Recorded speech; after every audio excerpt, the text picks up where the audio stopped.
Je suis Anne-Marie Rodenas, je suis née en Algérie, j'ai connu la guerre. Après, je suis arrivée en France, à Paris, où là, on a réalisé avec d'autres adultes un café des enfants. Quand j'avais 12 ans, je cherchais des endroits en dehors de l'école et en dehors de la famille. À l'école, je m'ennuyais un peu. Et dans la famille, je n'avais pas le droit d'inviter mes amis. Donc à un moment donné, on cherchait des endroits de liberté. Je voyais bien que les adultes, ils s'amusaient. Ils allaient dans les cafés pour rencontrer d'autres adultes.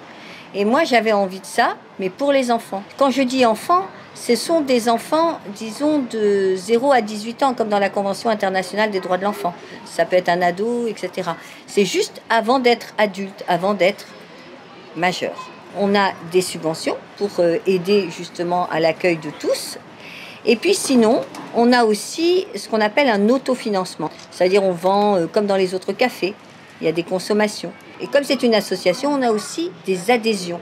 Cet argent-là aide aussi à faire fonctionner le Café Zoïde. Le Café Zoïde, quand il a ouvert, il a eu un énorme succès humain. Il y a même beaucoup de personnes qui sont venues nous dire « mais faites-en un dans ma ville, faites ça ici, ailleurs, dans d'autres arrondissements ». Et on trouvait que c'était plus intéressant de rester petit et de pouvoir voir grandir les enfants du quartier. Et tous les derniers vendredis de chaque mois, on a fait des réunions de porteurs de projets où d'autres personnes ont fait des cafés des enfants. Mais au lieu de faire comme McDo, qui fait tous les mêmes, nous, on a fait différent. Et on a donné gratuitement l'expérience, on a donné gratuitement tous les conseils, etc. Et d'autres ont fait des cafés. Donc il y a un café des enfants à Lille, à Grenoble, à Lyon, à Nantes, partout.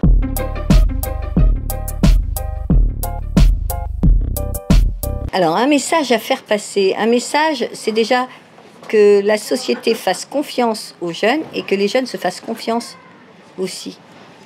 Que de toute façon, la vie, elle garde toujours plein de bonheur pour tout le monde. Et qu'il ne faut pas avoir peur de l'autre.